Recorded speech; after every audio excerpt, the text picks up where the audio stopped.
2. Hey guys, what is going on? Welcome to this very special edition of Meter Burn, as if every other episode isn't special. This week we're going to be talking about the ModNation. Now these are the guys that are dedicated to coming to any FGC event that they can and hooking you up with these sticks, these mods that are able to play any sort of platform or whatever, and among other things. So without further ado, I want to introduce the guests along with my co-host Katie here, who has a new do. Hey everybody, what's going on? So I'm going to be introducing everybody. On the far left of the Skype conversation is John Wade, aka DaRabidDuckie. Yo. In the middle here with the Bob the Builder profile picture is Matt Gummo, aka Gummowned. Hi guys. And to the right of him we'll be having Mr. Vicko, Victor, right here. How you doing, man? Hey, good. How about you? Doing all right, guys. So well, this is gonna be a bit straightforward here, because since we have so many people on the call. However, I want to get to know a little bit more about you guys, where you guys started, and basically how your workload is. I'm just gonna be going for from left to right there. So Wade, tell us a bit about yourself, man. Well, it's kind of hard to start with me without starting with Gummo, but I'm basically here because of him. Started out in 2010 out of Mississippi, and I was modding at a tournament about 4 years ago. I was at a tournament 4 years ago. Matt modded one of my sticks, and something happened to it. I took a look inside of it. It wasn't any fault of his own, but I looked at it and went, oh, hey, I can fix this. And so kind of accidentally became an apprentice of his when I reverse engineered his work. So we met pretty quickly after that and been modding at tournaments ever since. It wasn't any fault of his own, but I looked at it and went, oh, hey, mute the stream. Okay, well, you know what, then following off that, Matt, how did you get started then, since you and John kind of just went there? Yeah, I started in 09 when Street Fighter 4 came out, and I started playing Street Fighter 2 when I was a kid and stuff, but stopped playing, and when Street Fighter 4 came out, I wanted to get into the scene and make my own arcade stick, not have to buy it, and I kind of just, like, from there, went online and studied up, and started modding everyone else's sticks locally in the local community, and then worked my way up, going to regionals and then, bigger tournaments. How about you, Vic? How did you get your start? So, Modding. I think it was Evo 2010. I got my first real stick, and I figured it could be dual modded because I said there's no way that people have multiple sticks, and travel with them and stuff like that. So I did some research. I found out it could be done, and I soldered before, back when like PlayStation 1 modding was a big thing. So I learned how to solder, and my friend showed me what he did with his stick, so I started doing the same thing.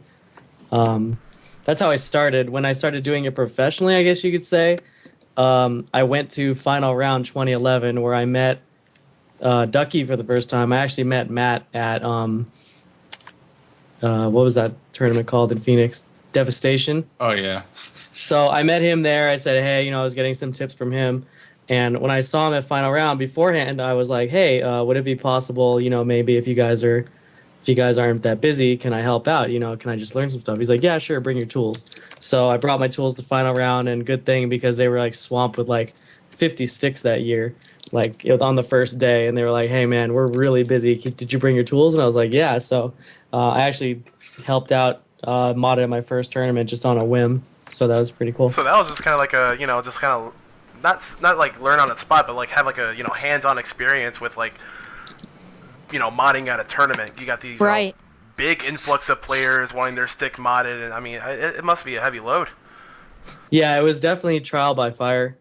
Like, I'm used to having, taking my time at home, just if I get stuck, come back to it or whatever. But here it was like, people want their stuff back, and, they can address you right away if there was something wrong. So, I mean, I made a couple mistakes, but I fixed it all.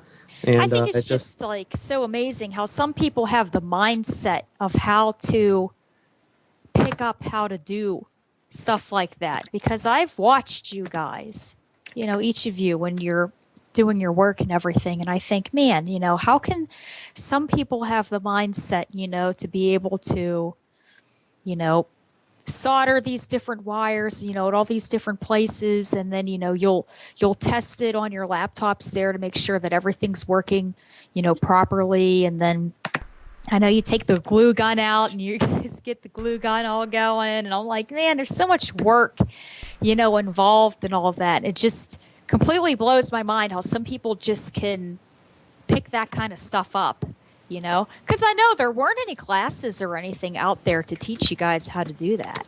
It's you not just something that happens like overnight. It's not like we went to first tournament and boom, modding sticks. Like the first one I built was a huge giant cluster fuck of wires everywhere, and the size of the case wasn't even like standard.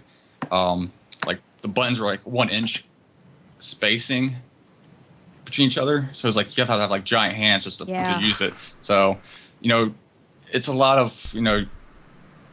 learning experiences. You gotta mod some sticks, and build onto that, and just keep on working and working. It helps though to know what the fundamentals of electronics and like why things are working the way they do. Okay. Because it's really hard just to watch someone solder wires, because unless they explain to you, hey, why are you wiring that wire there, not here, and where you can solder to.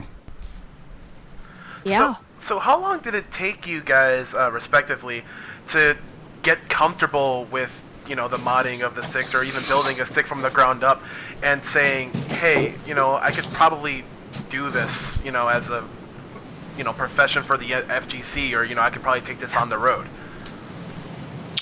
Well, I think it took me about a year before I actually got to the major tournaments, because for a while I was just doing it locally for for top players like Rarai, and that's actually how I got more involved in the community, because I'd mod the top player that's locally, and he'll be like, yeah, you should come along with me to these tournaments, and I'd go to like just out of state ones like North Carolina, and then eventually I went to Big East tournament.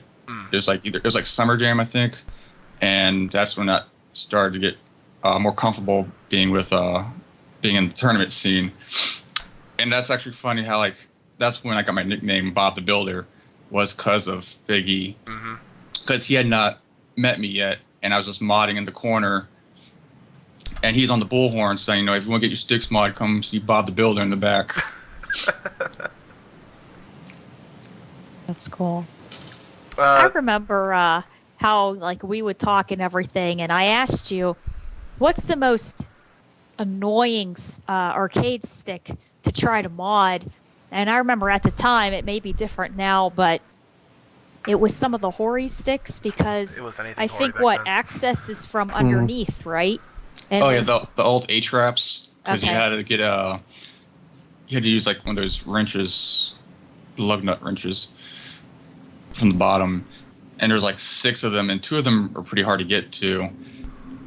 And then once you open it up, you do the work. You have to absolutely make sure you test it before you close it up, because you don't want to close it all up and then realize the button's not working. Right. Yeah. You open it. I would say like also the Mortal Kombat 9 sticks, the big giant wooden case ones. Yeah. They had like 20 screws holding the plastic cover. And that was annoying to actually get access to. So many screws. Yeah. Fun fact on that one, it was a Mortal Kombat 9 stick I was working on when I had the accident, when I got solder in my eye. Yeah, so I kind of hate that stick too. So I'm definitely with Matt on that one. Oh, man, that sucks. Yeah. Should have just dremelled through the plastic. Yeah, hindsight's always 20. Speaking of that, not many people are familiar with that incident. John, if you want to shed a little bit of light on that. Yeah. And just because, not everybody can, do what you guys do, or, with practice anyway.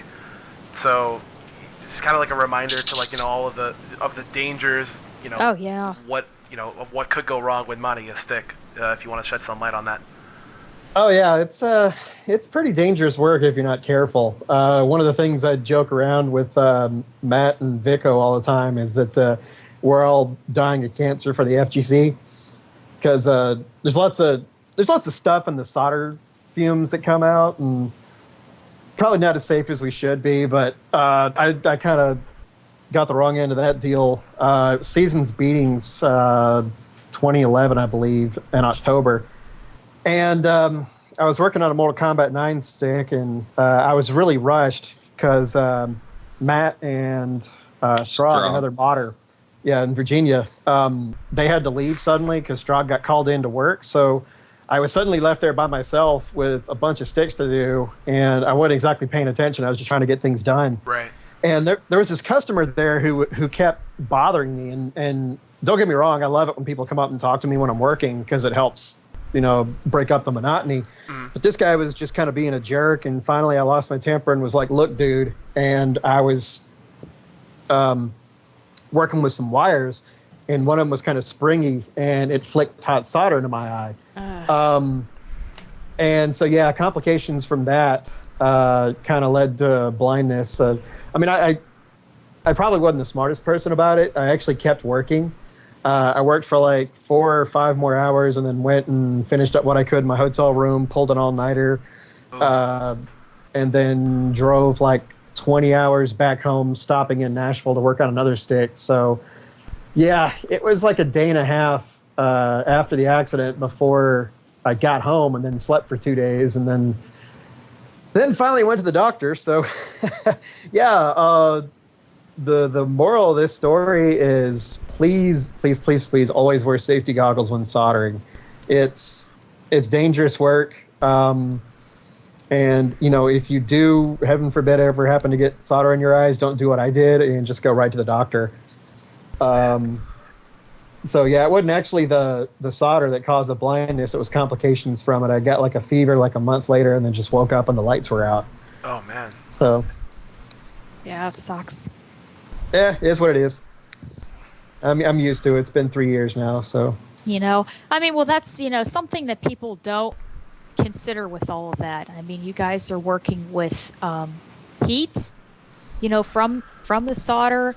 You guys are working even with some of the tools to cut, the wires and everything. Then you have the solder going up, and even some of those wires, if you rub them the wrong way, it can give you what's it called, like a static shock or something like so that. you can get shock, and you can get splinters from the metal too. So just be careful with all that. It's just a lot.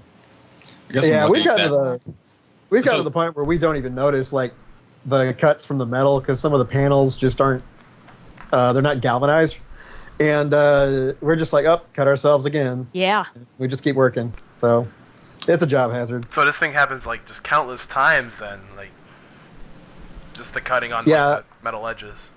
I've made I'm pretty sure we all have pretty thick makeshift band-aids with like electrical tape and hot glue paper. Yeah. So now speaking about the hazards, and no doubt you guys are packing all this stuff when you're going to the different tournaments. Have you ever flown with your tools, or do you try to check your tools, or do you guys specifically drive? I mean, how do you travel with all this stuff? I drive. I drive, but Matt and Vicko, they fly all the time, so they've got some interesting stories about that. Yeah, I was going to say, because, man, the TSA guys must completely why don't you guys what is all this? Why don't you guys shed some light on that? Are you going to try to take over the plane and pretty much every flight I land either here or at the venue, the city that we're going to. Yeah. And I have one of those cards that says, "Hey, we checked your bag, made sure that you didn't have bombs in it or whatever." So yeah. That's every flight. I've lost my tools once, like not lost, but it was at UFGT 2 years ago, and tools somebody are expensive. else. I think that's something. Yeah, luckily it was just somebody had the same tool bag as me and took it. Oh. So, but I didn't see his. Otherwise, that would have been, an even trade. But The airline contacted him, or he contacted them, and figured it all out, and they dropped it off on Saturday. So I was fortunate enough to get my stuff back. That's weird how you lost yours, and I lost mine the following year. What? Yeah, what is it when you have GT and lost tools? It's Keats. Most of the time, I drive out. Like if it's East Coast, I'll drive. Yeah. But for tournaments that are like Midwest or all the way to the West Coast, I fly. So I get do both. And I have actually right now I have 2 Husky bags. One big giant one for I drive, and then the smaller one that both Vicko and Ducky have because of me. They copied me. But Dang straight. yeah, it is. I never get that card that says, "Hey, we checked your bags." Really, don't notice it. I think Usually, whenever I check a bag, I get the card all the time.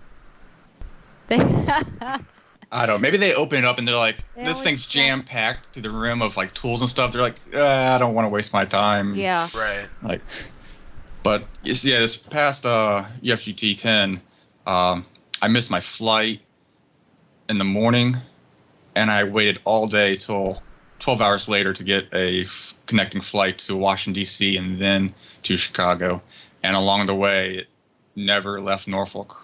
Oh, Jesus. Yeah. And I didn't get my tools till Saturday Till when night. it was over. Yeah, I remember that. Luckily, I was able to use whose tools? I used, I think Clayton's. Clayton's tools. Please. Yeah, and also like some parts I think he had, and I had to wait till I guess Sunday morning to actually do any 360 mod stuff for 360. Now that we're talking about tools, mysteriously walking away and things like that, how about the story where somebody went into Ryan Hart's luggage and they stole his Oh, yeah. arcade stick? Yeah, And did you buy it on Craigslist? Yeah, This- so This this is the is what best happened. story ever. This is like an epic story. So it was Evo 20, I guess 12, and that was about when I had started to mod just on the side or like do my own stuff. So I was trying to buy sticks and then flip them. So I would, my friends were selling sticks, or I'd get them on eBay really cheap, or I would buy them on Craigslist. And some guy was selling, I thought it was just a round 1 TE for PS3 in a Mad Catz bag. Now the Mad Catz, the backpacks with the padding and stuff, had just come out. So I was like, oh wow, this guy, I don't know. And then I asked him, what's up with this? He's like, why is it such a good deal? And he's like, oh, well, my kid doesn't want to play anymore. He said like he was being punished and he was selling his stuff off. I'm like, oh, okay. So I bought it.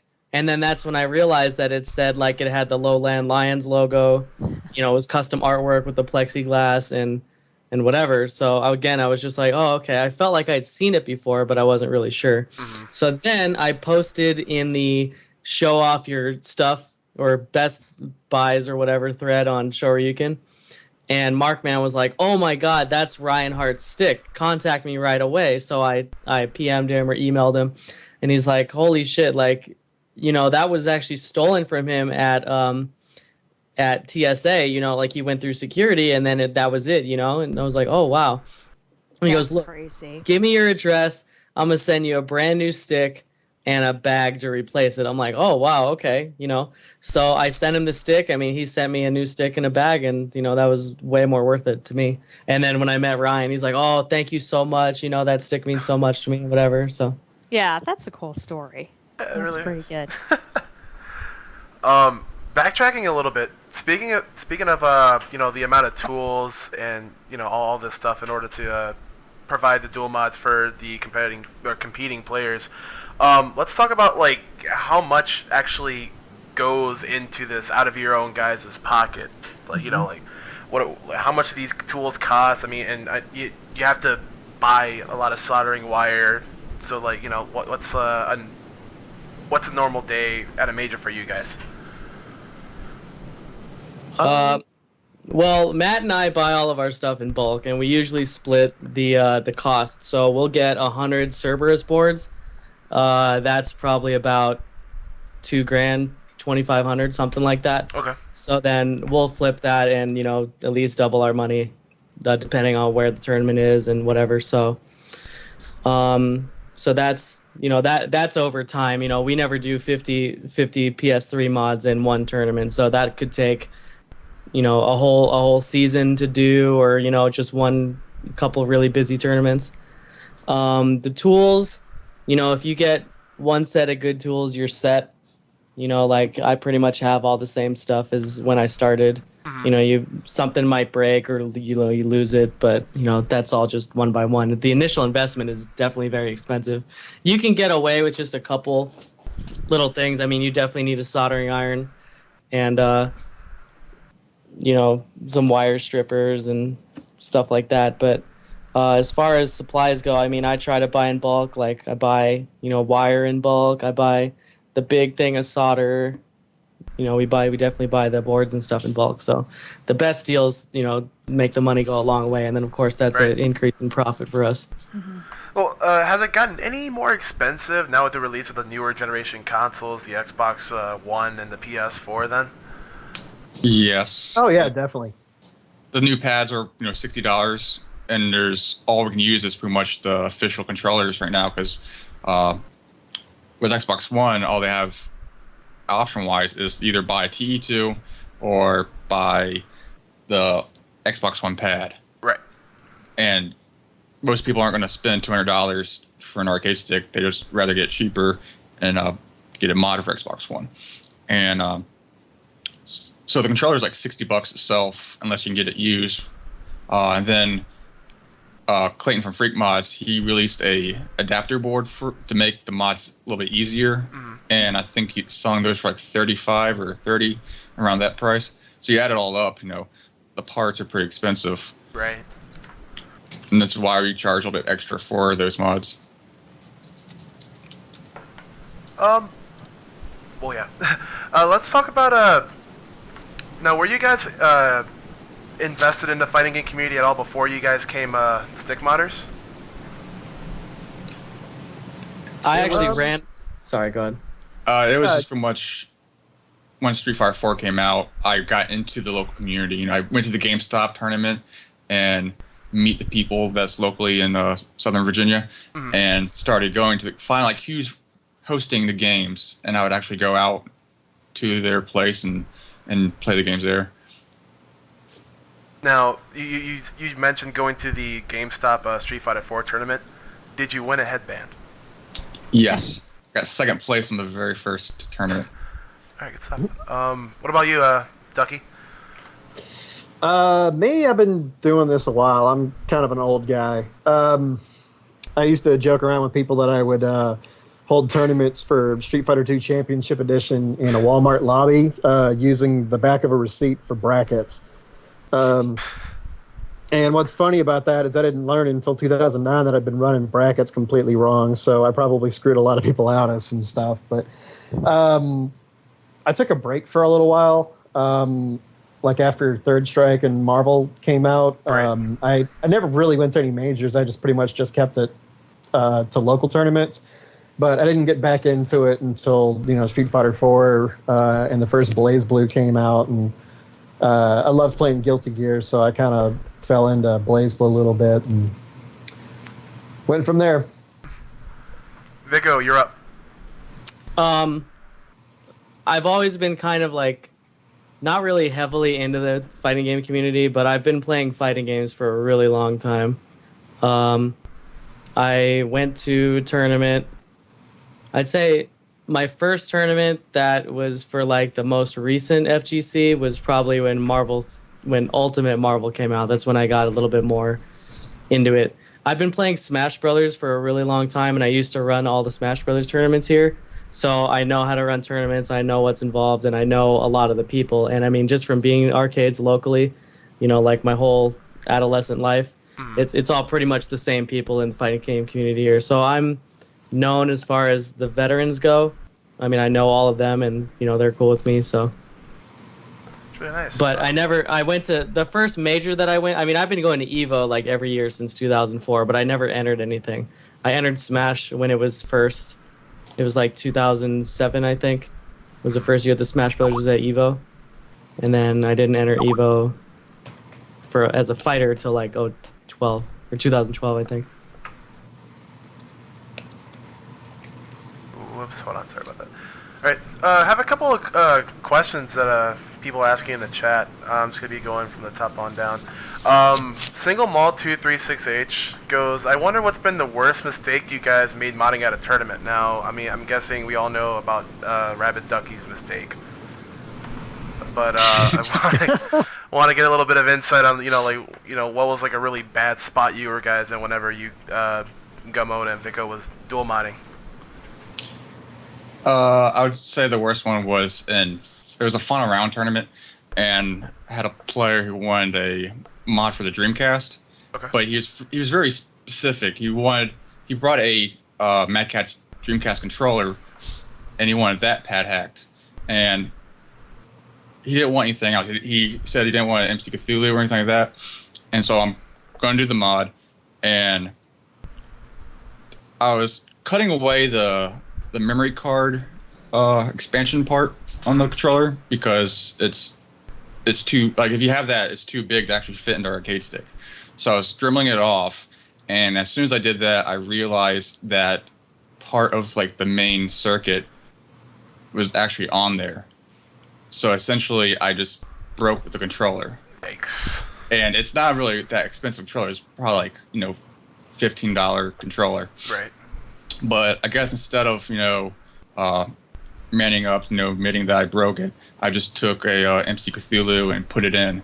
I guess at the time I didn't realize, or I don't recall him saying he didn't want MC Cthulhu specifically in it. So I did that, installed it, and gave it back. And sometime later, he went on SRK in the shame thread, whatever it was called, and basically like called me out on it, and it was just caused a big mess. Try to resolve it, saying, if you want, I can refund you the money and all that stuff. I was trying to explain my my side of the story. Right. And I guess we just kind of like resolved it. It was just, just gave up on it. But it looked really, really bad on my part. How early was this into, like your modding career? Like, have you been dual modding for a long time when this happened, or is it just like a straight? I was already modding. Like, I think that was my third or second time going to Fun Around. So Yeah, I remember that. Yeah. So it was probably like 2011.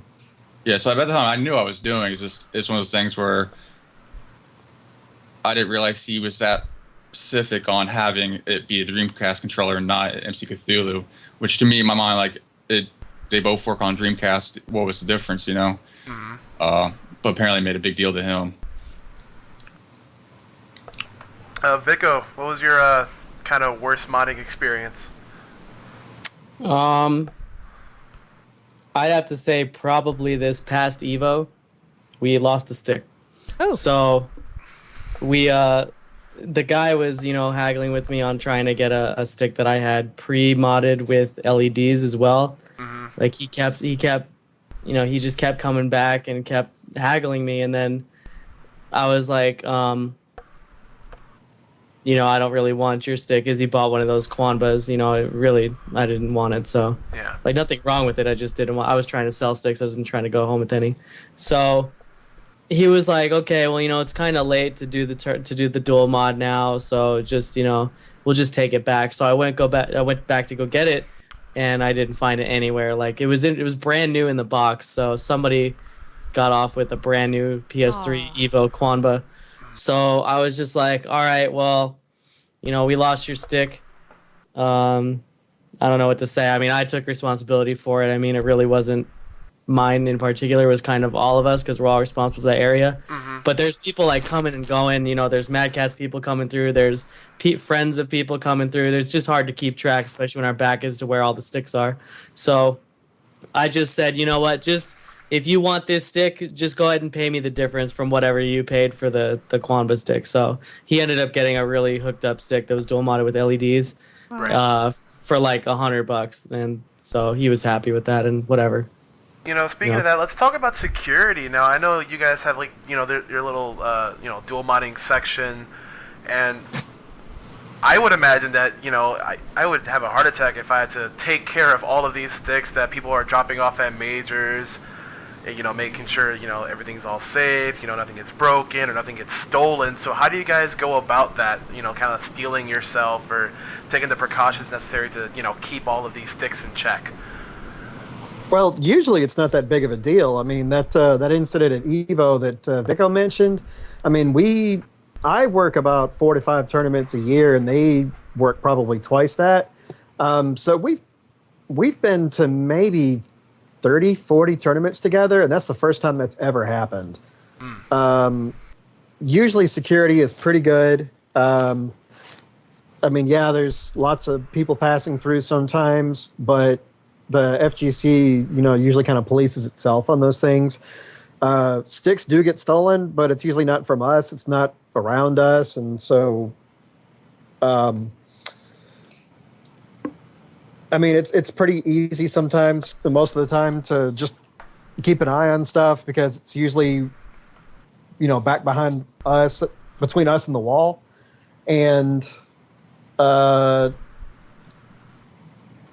there's always somebody at the table. So, we're not leaving stuff unattended. About the only time we ever leave stuff is, when we're done, when that's it for the night, when they kick us out. And that's always, after everybody's left. There's and always even at then, least you guys once. always pack up everything and put it in your rooms.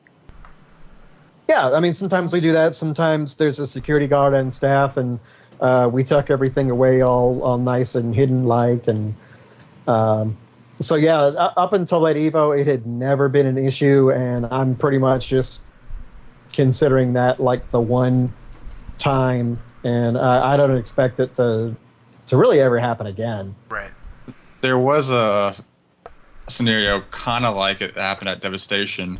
It was with JDM, because he was there too, and he modded a stick and had left it behind after we left at the table, and the next morning when we came back, it was gone. So I'm assuming that the person who owned it basically was looking for a stick, went behind the table, and took it without paying. So he didn't really lose the stick, but he lost the money from doing the work. Yeah. Let's go through some more questions here. King Kappa Trappa asks, what was your most creative modding project? Now I see Gummo on his Tech Talk thread, kind of having a little bit of a really unique creation. So if any other of you guys have something to share about this, you guys can go ahead whenever. No, that's all Gummo. We can't compete with some of the crazy stuff he does. All right, Gummo, entertain us. What's your most creative modding project? God, I don't know. There's the Lego arcade stick. There's the V-Smile controller mod. With the no homo. Oh yeah, the homo stick. The was no awesome. homo stick. That's 2 joysticks. Kind of like a Virtual-On stick. Then past couple months, I made a chess set using a bunch of links, the detachable shafts. Mm-hmm. I'm currently working on a new system in a stick. Where the very first one was a netbook inside the Evo stick. Then the second one was a Ouya inside the Aatrox. And now I'm going to work on the Mad Catz Mojo inside a TE2. I'm actually looking on the website right here. I'm going to see if I can pull it up for everybody to see. But this is pretty impressive. Let's add a screen region here. I'm going to be looking at the Ouya stick. Just in general, like just look at this. So it's actually just plug and play Ouya in your Razer Atrix stick, right? Yeah, so you can use it as a regular arcade stick on any system, or you can actually plug it up to the TV and have like a consoleized Ouya, like all self-contained. How much time did it take to get all of this situated inside that the space and the Atrix? It took about 2 days of wiring, but it took much longer to actually get all the supplies because I had to wait for shipping for different stuff, and then I also had to wait for Dev to actually design the artwork for me. Yeah, that's amazing. So it's is this wireless or is it wired? I can't really tell. It's wired. Okay. It is kind of funny though. It plugs into itself if you want to use the stick on the Ouya. Yeah, that is completely amazing, man. And again, you could check out the Ouya Atrix stick and a lot of more of his mods, like the Lego stick and a lot more, and also barter services from Mr. Gummowned at Gummowned.com. I'll type it in the stream chat, and when the archive goes up, and when the archive goes up, I'll be sure to put everybody's information in the description.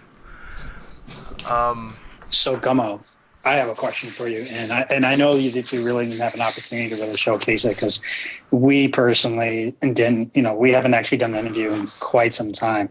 So what I wanted to actually know, just for the sake of all the community, all of those people that actually came out to Evo had a chance to see something different that you did in conjunction with a very well-respected member that works on the Pearl Beads. So what can you tell us about that? About the what? The Pearl Beads, Oh, yes. Working with Curtis from, was it Dynamic Beadworks. Beadworks, yes. I put LEDs, 3mm LEDs inside each of the perler beads that I want to light up. Wow. And have it hooked up to a 3-celled battery pack. Mm-hmm. And the 2 prototypes I had made for him was a Kuma, the back stance with the symbol, mm-hmm. and the light up red, and then there was Jury with the light up the eyes.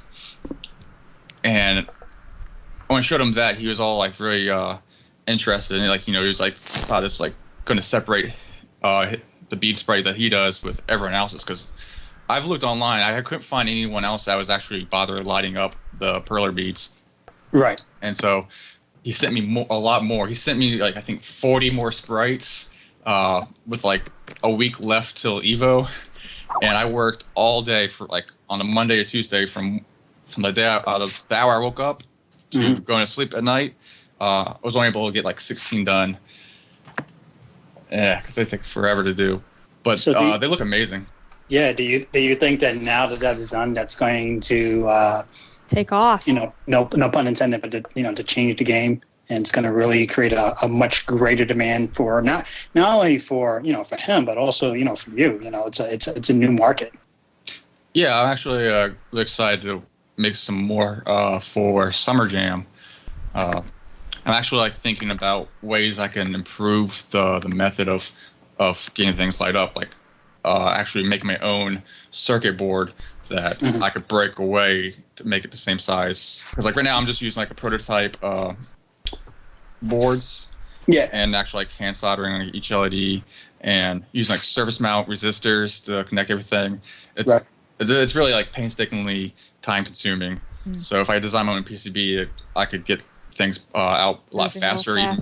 And maybe even do it at the tournament. Because right now, can we get a shot of that? So I just pulled this up. I'm looking at these, and Chris is a great picture, by the way, of just the amount of creativity that you can get just using the LEDs.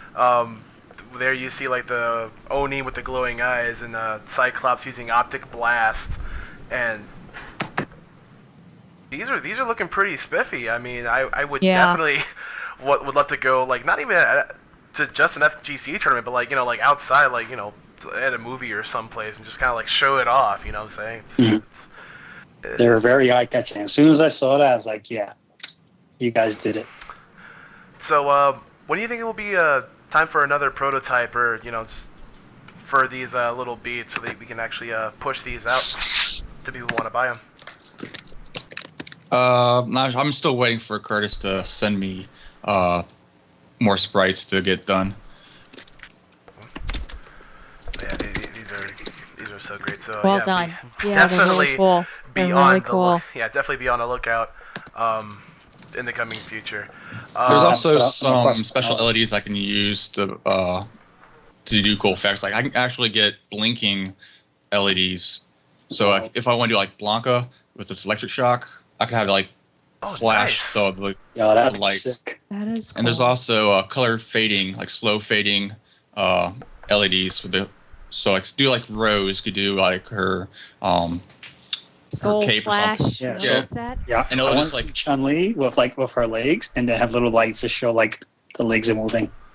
That'd be kind of cool. Oh. Oh, like the Christmas lights. Yeah. Like I can't do combos. It's so distracting.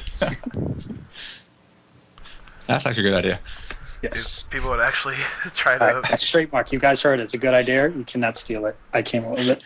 Yeah, I mean, whoever thought of this, I cannot. You cannot be mad at that. I'm just waiting to see like how long it's gonna take for other perler beaters to actually start doing it. Because yeah, I guess seen other tournaments where there'd be, especially like CEO, they'd have like 20 different people that are doing beat sprites. Yeah, I mean, just like recently, maybe like a year and a half ago. I mean, it kind of became like the new wave to Took make off. some quick cash at a major. Yeah. Definitely. Definitely. But definitely good work, man. Definitely to both of you. If Curtis is watching, shout outs to you as well, man. Really ingenious idea. Yeah, shout out to everybody out there. Yeah, it's one thing to actually be able to see other people's sprites and like then copy them, because you just need to see a picture and then now you know how to make it. This one, it's like, okay, you can see it, but you need to know electronics. Exactly. Right. Yeah. You might that's burn the tricky. plastic and start trying to be cool and stuff and copy the idea. Like, oh, my sprites. Nah, but good stuff. Good stuff. Yeah, for new people trying to steal that, or just make sure you know what you're doing first. Yes, if you're gonna X copy, please make sure you know what you're doing. Can we just make a tagline? Don't end up like Ducky. Yes. It just rolls off the tongue so nicely, does it not? Aw. Well, Sorry speaking about customizing and everything, man, I got my arcade stick right here. I only have one. And me personally, I only need one. And Matt was the one that did my arcade stick. He dual modded it, put the buttons in, fixed it all up. I have a dislocating joystick yeah, the here. quick and- link or Yeah, and this was when? This was back, Is that final round? it was final round like a few years ago. 2 or 3 years. I have never had a problem with it. And I can honestly say, with this arcade stick, how many times I've had it in a book bag, like at an airport, and I've just dropped the book bag right on the floor. Nothing's ever come apart in it. I mean, this plastic's even kind of like scratched up, nicked up, Yeah, that's around It works too. great. And then at the last final round, I bought this little guy off of Vic. Look at that. Yeah, it's a little joystick topper, but I'm just too afraid to use them because I'm afraid I'm going to ruin them. Yeah, So I just keep him on my nightstand. I think he's just so cute, Yeah, that's and then you can just put him right on. Yeah, they had a Chun-Li one that I remember it was at ECT, and I wanted it so bad, but I thought the same thing. I was like, I want it, but I don't want to ruin it. Yeah, So yeah. they're pretty durable. next time, I don't know. I don't know how. I would have to adjust. I don't know. I'll see if I can like maybe borrow it, and then I'll try some casuals, and then I'll see if it does. Because otherwise, I'll have to like I don't know, like wear like a necklace or some shit. Well, that's the thing with the link. If you buy 2 of them, you could swap them out. Like so, as Right. display, you just show it, and then once you have That's to true. display, Sure, I like the way you think. And actually, that link is the best idea ever. Because I can't tell you how many times I would have my stick in my book bag, and be running around somewhere and thinking, oh man, am I ruining the components that, work the joystick itself? And I used to take, I had a headrest, and I would actually stick that around, to make sure that it doesn't ruin, the joystick. But now with that, just dislocated, I think everyone should get one.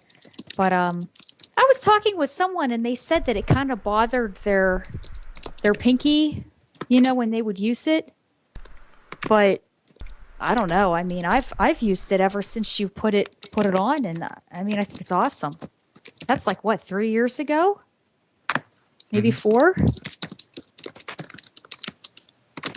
think it's like the first time we modded in the ballroom at Fun Around. Because the first 2 years we modded inside the hotel room. Interesting. And actually, that's something else I have to say that I don't think people really understand. For a lot of the players and everything going to these tournaments, for a lot of us, it's a vacation, when we're kind of getting away and having a good time. And for you guys, it's business. You're getting in all these arcade sticks, all these things that you have to mod. You're trying to get all your work done, get it all out. Sometimes, you guys enter in games and you can't even play in them because you want to keep on track of getting all your arcade sticks done. And, really late at night, you guys are still working, all night long. I mean, it's a lot, I mean, it's a lot. You guys really work hard when you go to the tournaments and everything. And then I feel really bad when you're not even in the ballroom because there's everyone in the finals yelling and screaming and jumping up and down. And here's these poor guys in the side. They're like working. It's actually a tough better job. not being in the ballroom because that noise actually gets really distracting when you try to work. Yeah, and sometimes they shut the lights off and we have to wear headlamps. Oh, yeah, that's true. Really? Yeah. Yeah, I've seen that. You guys look like miners and stuff. I mean, it's kind of quite fitting with the Bob the Builder profile picture up there. Very much so. But that's so funny because you're trying to talk and they're like, "Hey, how'd you do? I heard everything went really well." Like, oh. Yeah, it's really funny because people will send me tweets and text messages like, "Dude, did you just see that?" I'm like, what do you think I'm looking at, dude? Like 16 hours a day. They're just I'm like, looking they know you're down talking inside to of people arcade like stick. this. Oh. Yeah. Yeah, the really funny part about this is pretty much all of us started modding so we could go to more tournaments so we could enjoy them, but we've ended up getting so busy at these that we don't even have time to enjoy the tournaments anymore. So that's kind of the funny, side to that coin. Well, when was the last time that any of you guys actually attempted to compete in a tournament at a major? I mean, I know I ran into DaRabidDuckie at a Skullgirls tournament in Cincinnati, but that was way back then. But I know Matt's into the dive kick. Yeah, I kind of just limit to dive kick and super turbo. Yeah. Yeah, I pretty much just play Skullgirls and that's it. Like, I tried supporting the games that I loved, like playing 4 or 5 games at a time, but, if you... It's one of the weird things because we're the people who actually don't want to do good at the video games, at the fighting games, because the better we're doing, the less time we have at the table. We're not working. Yeah. And so a lot of people don't know this. We team up at tournaments, but we all compete with each other. So, Vic and I usually have a hard time scrambling to keep up with Matt because Matt's like the fastest tournament modder in the world. That dude is blazing fast. So if we're off playing our games, he's taking all the work and we get back and there's nothing left for us to do. So we're not making money. So yeah, I have to cut it down to like 1 or 2 games. Otherwise, Matt gets all the work. That dude's a ninja, man. Oh yeah, he's lightning fast. He's master of the school of speed modding. And he's good on the slot machines too. Yeah, especially that Goldfish game. Yes. Oh, the Monopoly. No, Monopoly is the new game. Monopoly is his game. I saw my own eyes. I'm lucky I'm still alive. I felt so bad for you. Like you come up with me. I'm playing the Monopoly slot machine, just winning. Went from like $700 to $1,000 as he was watching, and then I'm like, okay, I'm done. We get up and I let him have the seat so he can have some good luck. And nope, nothing. Just lost all his money. And I sit down to the slot machine right next to it, and I'm just getting bonus game after bonus game. Please teach me, Sensei. Oh man, great. You gotta plink to spin the wheel. You gotta plink. I gotta learn how to plink. That's what it is. double tap on the Wheel of Fortune. Yep. That's I actually went to Dover for my birthday. Went to Dover Downs with my girlfriend and found another Monopoly slot game. And because it was like my birthday month, they gave me $40 in free play. Ooh. And I actually literally played all day off that $40. Didn't spend a dime of my own money. I went all the way up to like 150, all the way back to like $2, but I still kept on playing off that free play. What did you end up coming home with? I pretty much broke even. I pretty much got there for the atmosphere. That's cool. That's cool. Although my girlfriend didn't have the same luck as I did. Hey man, that's Marvel. Or I'm sorry, we're talking about slots, right? Yo, Vic, do you still play any games, man, when you're at these tournaments, or? I play, but I suck because I do not play fighting games in my spare time. Like I played, since last Evo. I really have I played at NCR, and between that was like maybe 1 or 2 little sessions here and there. You still trying to stay invested in Smash? I know that you were playing that game a while back. No, I gave up Smash when I stopped TOing for that, so I probably stopped in like 2010. I mean, if friends come over, maybe I'll play it just for a little bit, but it's never just like, I don't go to the tournaments anymore. Yeah, luckily I scrubbed out of Evo this year because I just went straight back to work because we were really busy. Right. Gonna look at more questions in the chat. I saw GGA Han asking, what's do the modders have any advice for someone trying to get into modding just professionally or semi-pro? I know Ducky was saying, get a good pair of safety goggles, safety first. We did talk a bit back about, knowing, how just your general electrical knowledge. Do you have any more input on how to get, aspiring modders started? The main advice I give people whenever they're wanting to mod sticks is there's always 99 things that can go wrong when you're stick modding, and one of them pretty much always does. And the difference between a really good modder and everybody else is having the ability to know what happened, how to go back and retrace your steps, to be able to identify what specifically isn't working. Because a lot of people, when they tell us, what's going on with their arcade stick, it's that I plug it in and nothing happens. Well, right off the bat, there's 10 things off the top of my mind that can go wrong with that. So knowing how to properly diagnose a problem is pretty much one of the most important skills a modder can have. Like, you can have crappy soldering skills and still get by, but you need to know how to successfully diagnose an issue. Go ahead. My suggestion is figure out how to mount things, like mount boards plus wire management. Because I'll see a lot of other people's sticks, and I have to do repair, and there's just like so much wire everywhere. Like it's crammed in there. Basically, figure out a way to make the wire short. It doesn't have to be like the minimal distance between point A and point B, but just a little bit of slack, but not ridiculously long.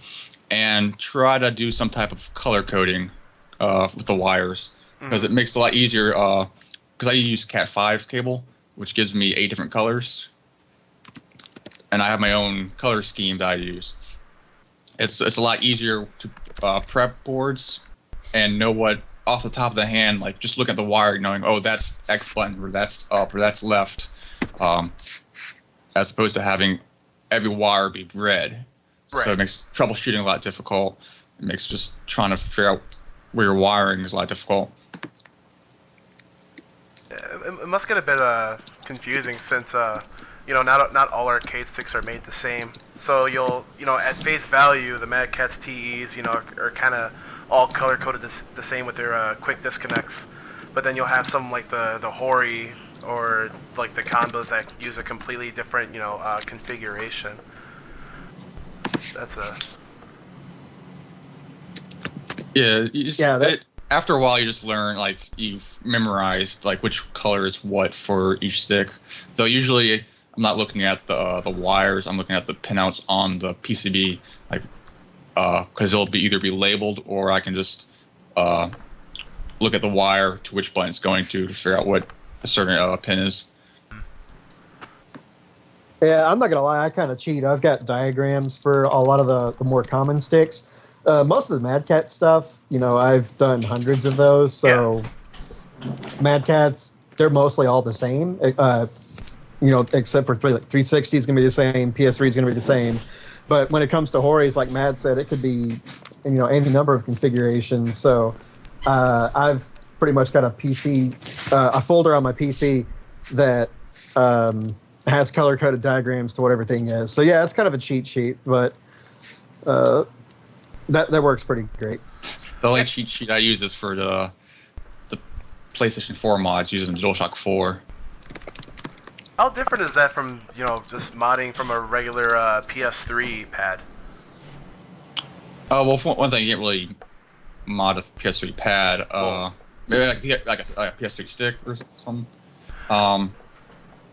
You'd have to see the picture of the DualShock 4 the insides, because the contact spots are very, very tiny, and there's not much margin for error. You destroy that contact pad. The only thing that's saving your life is a small via a small little tiny hole that you actually have to scrape off the silk screen to gain access to. And after that, that's it. You wasted the pad. And there's also other stuff you have to do, like, what's weird is for L1 and R1, the logic for the signals are inverted, so that you actually have to invert them so that you can actually wire it up to an arcade stick to, like, with other PCBs. So it's just like there's extra circuitry you have to add on to it. Vic, do you have anything to contribute with the getting new people started with dual modding, like say around their area? Yeah, number one would be definitely learn how to solder on your own time. They have kits at like Radio Shack that like teach you how to solder. Definitely spend the money to get good tools. Don't just buy like the $10 one at Radio Shack. Get something that's gonna last and something that you can replace easily. Like the tips, so you don't need a whole new iron. Wait. You don't have to. I mean, you can just learn how to solder with a block. Well, yeah. I mean, if you're trying to get professional, I mean, Oh. No, I don't have the time to spend an extra $1 to get a new sharp tip. I'll let it run down to a nub and then use my Dremel to sharpen it. Actually, as long as I've known you, Matt, have you changed a Dremel tip? Because I think you're using the same one from what I met you. I think I change it out once every 6 months. Wow. Oh no! I remember one time you did change it out at CEO because we had fun burning through a styrofoam cup with the tip. It just kept burning holes in the styrofoam, and yeah, it's kind of lame thinking about it in hindsight. It's probably one of those you had to have been there things, but okay, I'll give you credit. You do change your tip, just a tip. So, also, I mean, if you have like broken things that you can just take up, broken electronics, you can just take apart and, see how stuff connects, or, like I said, use a little starter soldering kits. You can just learn how to make good connections and, best practices. Definitely practice on that or your own stuff before you're gonna start messing around with other people's stuff. Or like if you have good friends, if they really trust you, then do their stuff, because I've seen people that try to help their friends or some guy they know and it's just a mess, and then they have to send it to one of us to get it fixed or whatever, and then they think we're going to do it for free or something. Well, I remember you guys saying sometimes that's the toughest job is when it's a really bad mod. And then you have to try to go in there and resurrect it. Sometimes we just take everything out and just redo it. We don't try to undo their work. We'll just say, you know what, forget this, and then just cut all the wires and start over. Yeah. Another suggestion I have would be to, if you're going to read the forums, to get, diagrams or learn things, to definitely read the entire thread from start to finish. Because we have people that have never modded before and want to mod their stick for Xbox One. They don't know the first thing about soldering or electronics. So they come in, 20 pages later and they're like, hey, what do I do? Is there a guide? Is there a diagram? And it's like, we've done our due diligence to explain it probably 5-6 times over, and you just want to come and, get the gist of it. And it's too late in the game for that. So, you definitely gotta earn your place in I don't know, the industry. Definitely One gotta. site that's really good, Slagcoin. Yeah. That's one of the sites. Slagcoin.com. Yeah, that was one of the sites I actually read up on when I first started out, and it helped a lot. Yeah, matter of fact, Matt, that was the first piece of advice you ever gave me. I was asking you for resources on that, and you pretty much said Slagcoin. Didn't even think about it. Because it has it all ranging from how to build a case all the way down to the electronics. Mm-hmm. That's pretty cool. Let's see. Now I saw John here talking with Single Mall 2368 about what type of or what brand of arcade sticks would be the best or most consistent. I kind of want to go in about this because it seems like a peculiar subject. And I also remember that the first kind of rounds or shipments of the round one, the very first round one Madcast tournament editions had kind of wonky PCBs that they would short out after an amount of time. But I think he's asking what's the most kind of solid, the most reliable arcade stick brand in your guys' Mad opinion? Cats. Yeah, I mean, definitely Mad Cats. You mentioned the round one. What was going on with that one was it was actually a grounding issue, and the roundhouse button would sometimes go out. But that was a really quick fix. I mean, it was literally soldering one wire and attaching it to the panel, and that took care of that. But I mean, as we've seen hundreds, probably well over 1,000 Mad Cat sticks, and they used to have a really bad reputation, but yeah, it's pretty much the first name I think of now. Razor's also come out with a really good stick. Their Aatrox, it's pretty great. I like Hori's. Stay away from the lower end stuff like the EX2, but once you start getting into the A-Trap series, they're pretty good too. I don't even think they There's make a lot EX2s anymore. God, I hope not. Every time somebody mentions the EX2, I trigger a gag reflex. It's just, and I say this from experience. I actually had one. It was one of the first. It was the first 360 stick I owned. I took a look inside of it and just went nope, and threw it away. Didn't even bother saving it for parts. It just went right to the trash. But yeah, their A-Trap series is great. There were some problems with it dual modding it with it. Some weird stuff with the guide button. But that was mostly just a matter of us working with it and trying to figure out things that worked. That said, I do kind of blacklist the A-Trap 3. I don't like working on them at tournaments. I'll work on them at home, but I'm not working on that one at a tournament. Mm-hmm. Do you guys have any input on the most consistent or reliable stick that's around here? I would say Mad Cats and Hori. I concur. Not Razor. Well, they're new to the scene. Although, I mean, I guess with the Aatrox, the 361, it's pretty good. There was issues with the beta, just because of trying to close and stuff was difficult. But they improved it a lot better when they came out with the retail one. Right, isn't there something going on right now where there's issues with a cord? I don't remember. I remember Adil was telling me about it. He said that there was a cord or a board that was sent out that is glitchy. There's something going on. With what? like there was, I want to say it was one of the chords or something like that they were starting to put. I don't remember. You talking on the HFOX? Yeah, for the Razors. Are you talking about the input lag stuff? Yes. No, I'm really glad that this topic was brought up because I wanted to point out John for that. Which is funny because I was going to keep my mouth shut on that. but no, I feel like this sort of thing needs to be let known because in this day and age where there are a lot of griefers, especially in major tournaments, that say, you know what, my stick is wrong, or someone dual modded my stick wrong, or or input lag or whatever.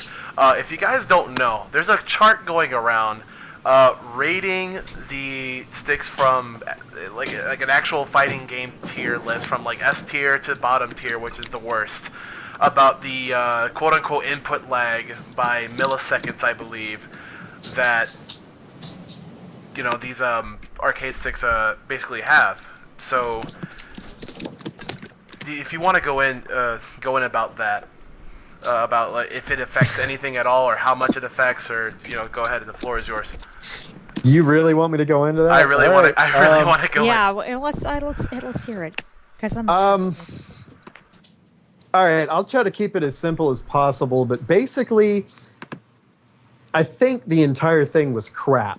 It was just pure crap. It failed to mention what it means for the average player, which is absolutely jack squat. If you lost to somebody in a match, it's probably because you suck, not because you had a stick that had input lag. I mean, just as an example, that the Mad Cats, the round 1 and round 2 were listed as having the worst PCBs, causing the most input lag. Mm-hmm. Well, you got to keep in mind, people have been using those sticks for years. People who were way more sensitive to input lag, like Justin Wong, Ricky Ortiz, PR Balrog, all these guys have won majors using these sticks. And Daigo too. If something would have been seriously wrong, we would have known it by now. So, I mean, there were even in this. Sorry, I'm starting to get riled up here. Yeah, this is something that really pisses me off. It's like curse them all. Yeah, but this is also something that needs to be known because this is like the hard reality, and I like the way that Ducky just kind of posted on Facebook and just like laid out the straight facts, like not sugarcoating anything. Like, oh no, this might be this is really how it is. So go on ahead. Well, I think I said exactly this. It's if you lose a match, it's 99.99% you being outplayed and 0.01% input lag from your stick. Mm-hmm. And another thing, if you want to go into the more scientific stuff, the testing methods he used were questionable. Toodles, now full disclosure, Toodles is one of the guys who made the Cthulhu board. Excuse me, he's the guy who made the Cthulhu board, and it's one of the boards that were tested in this. He showed a method of testing that was pretty much infallible. He's an engineer. He's got an engineering degree. He knows his stuff. He came out with a method of testing about a year ago when there were doubts about whether or not the Cthulhu outperformed the Quamba sticks or not. And, Toodle said, look, if you want to test input lag, this is how you test it. And the dude did something on his tests that were completely different from that and easy to debunk. Pretty much everybody I know who knows about sticks, I showed them his testing, and they're like, yeah, that dude's full of crap. So the biggest thing I need to harp on is that even if sticks did have input lag, the average human has anywhere between 30 to 40 frames reaction time. Even like the highest recorded known person that's been proven by science has been like 18 or 19 milliseconds input lag. So even if your stick did have 24 milliseconds of input lag, you're not going to notice. Only like somebody who is like Rain Man levels of super brain activity going on is going to notice this, and these people are few and far between. So most average people, that data is going to mean jack crap to you. Yeah, so I'm cutting myself off there because this is something I could rant about for at least 3 or 4 hours, and actually it is something that Vicko and Matt have heard me rant about extensively, so I'm sure they don't want to hear it again. Well, thank you for shedding some light about that sort of issue. If people want to see this little, chart, I will include it in the description of the Twitch archives and also the YouTube page. I know what my friend, real quick, what my friend was talking about was he said there was something with the PCB. He said when they released the new bunch of PCBs that were out, there was like a little glitch in it, and now they're fixing whatever the problem is. Do you know what I'm talking about? I think I remember hearing about that. Yeah. I still don't understand. Because I was looking into getting another arcade stick, and it was going to be a 100% custom arcade stick. And my friend said, wait. He said, because, he does tests and stuff. He goes, there's something with the PCBs right now. And he contacted the company, and then they sent him another one, and it tested okay. And they're actually going to be sending the new ones out. Yeah, that's one of those things where immediately I'm thinking of 10 different things. That's an issue we've been hearing about a lot. Like the PS360 Plus boards, there's issues with if the cable is too long, Yes. it won't sync properly to a 360 console. And that's something we actually saw happen a lot at EVO. And we're all actually still having customer issues with that. I mean, it's not a big deal. It's just you get a shorter USB cable. Mm-hmm. But yeah, we're recommending anywhere from like 7 to 8 feet for a cable, 10 feet at most. But like people who are getting these 14, 15 foot cables, it's out of the question when you're, dealing with a dual modded stick. It's just not a good idea. Okay. And then sometimes, and this is pretty much like the biggest tip I give people for stick maintenance, is a lot of people will take their cords, especially if it's a detachable cable, they'll leave it attached and then wrap it around their stick. Don't do that. Don't do that. Like seriously, I'm like, don't do that. I'm in a rush. Gotta wrap it up, stick it underneath my arm, and just like start running around in the ballroom. Speaking of wrapping up, and I'm sorry for cutting everybody off, but we are running a bit past our scheduled time. But some really good. That was some really good bits of information that we kind of just let out there. In advance, I really want to thank DaRabidDuckie, Gummowned, and Vicko for joining us. Quick question: what tournaments are you guys going to be modding at next? For me, next will be Summer Jam, and then should have, the Fall Classic? Mm-hmm. Not sure if I'll be going to Umicon. I doubt I'll be going to that tournament, just because it's very far, and the amount of business there wasn't really. It was pretty small. Vicko? I was thinking about, but I don't think I'll be going to West Coast Warzone. Beyond that is most likely gonna be SCR next year. I usually just mod during the Evo season, so that's like SCR through Evo. So like a solid 7 months of modding. I still take mail orders though. Ducky, what's your schedule looking like? Well, I'm probably going to be modding at more tournaments coming up. I just got a job with Gaming Generations. They actually hired me to do stick mods at tournaments and then do technical work when I'm at home in one of their shops. Congratulations.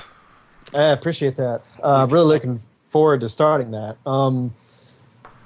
And so, yeah, I normally I'm like Vicko. I'll just work the Evo season, maybe like 1 or 2 tournaments from March up until Evo in July, but with this new job, it's pretty much just going to be wherever they send me. So if you guys ever see that Gaming Generations is going to be at a tournament, they'll probably have me there too. All right. Well, hopefully we can have you to some more majors pretty soon. The Fall Classic, Summer Jam, bits of those types. I don't know if they're working with Youmacon again, but if they're doing there, I'll see you there. Here, I want to add something to this real quick. These three guys here, just so everyone knows, does amazing work. It's well done. It's consistent. It doesn't fall apart. You will not find any three better modders in the fighting game community than these three gentlemen that are on the show right here. And I don't, sing people's praises usually, honestly. These are three nice guys. And I mean, they're just, they're also really nice guys, so don't be afraid to go up, get a quote, see, if this is something that you would want to get into, whether it's a dual mod or, getting the lights or whatever it is. And and these guys do great work. Good stuff. Thank you. Most definitely. And again, if you guys want to contact either of these people, I will be posting links to their respective websites on the twitch.tv archives and also the YouTube page, the YouTube video that I will upload to the page a bit early afternoon tomorrow. But before we go and before I send everybody off, I do have Mr. Chris Bond here, aka Mr. Bondism, aka the photography guy from putthatback.org. Yes. How are you doing, sir? I'm doing good. How are you? Doing quite great. And we actually I'm surprised. Yeah, we actually told you guys before that we have a couple of announcements here for the Meter Burn team. Chris, you want to go forward through that? So, for those of you guys that know, the show has been running for quite some time now. You guys are now in your second season, and this is a good way to cap off like season number 2 by talking with, three gentlemen that are very well respected. If it wasn't for individuals like them, frankly, most of our sticks and stuff, we probably would have tossed them aside. But having been on the show for a couple of times and knowing what you guys basically bring to the table, looking to showcase something that's very positive and constructive, I got the idea. I said, it'd be really good if something like this were to be have a more direct involvement with Put That Back. So it's with great pleasure that I basically officially announced that Meter Burn is now officially a channel with Put That Back. And going forward, you guys can look forward to, of course, still seeing Cujo and still seeing Blacktastic. They're not disappearing. I'm not taking over the show, but it is going to be one of the things where now when they actually have events that are coming up, and don't be surprised if you see a mic actually in front of your face, because these guys will actually be talking to you. So it's going to be a really good spin as far as expanding their personalities and talking to you guys about basically anything that's on the sun. It's not always going to be just about the FGC. You guys make sure, if you haven't done so already, please subscribe to this channel, because we will be shaking it up, and don't be surprised if you start seeing some mainstream gaming stuff, whether it's from a couple indie people or some actual AAA people. That's all I'm going to say for now, but this is definitely going to be the start of a really positive and wonderful relationship. This is only the beginning. And there you have it, folks. We here at Meter Burn are proud to announce our newly established partnership with PutThatBack.org. Mr. Chris has been so generous and as to let us onto the team. And with our minds and theirs, we'll be focused on giving you a pretty pleasurable experience from here on out. I've talked with numerous staff members myself, and we're getting along really great. And we can't wait to bring to you the sort of production value that we want to bring you guys. So, from the bottom of my heart, I want to thank all of you guys for sticking with us. Tuning in every week, because the only way now is up. And for you guys watching here with us and sticking with us, I really appreciate that. Katie, you have anything to say? Yeah, thank you so much, for your support, and, thanks for, Chris, sticking with us and giving us this chance, and I'm super excited. I think this is going to be great. Thank the guys for coming on the show, and yeah, and I think we're going to be, doing some pretty cool stuff. Everything's gonna be a-okay. A-okay. And with that, running way past our scheduled time, but still some really good bits of information, I want to thank again DaRabidDuckie, Gummowned, and Vicko, and of course Chris Bond from PutThatBack.org for coming onto the show. And I want to thank Katie for always sticking there, being such a wonderful co-host.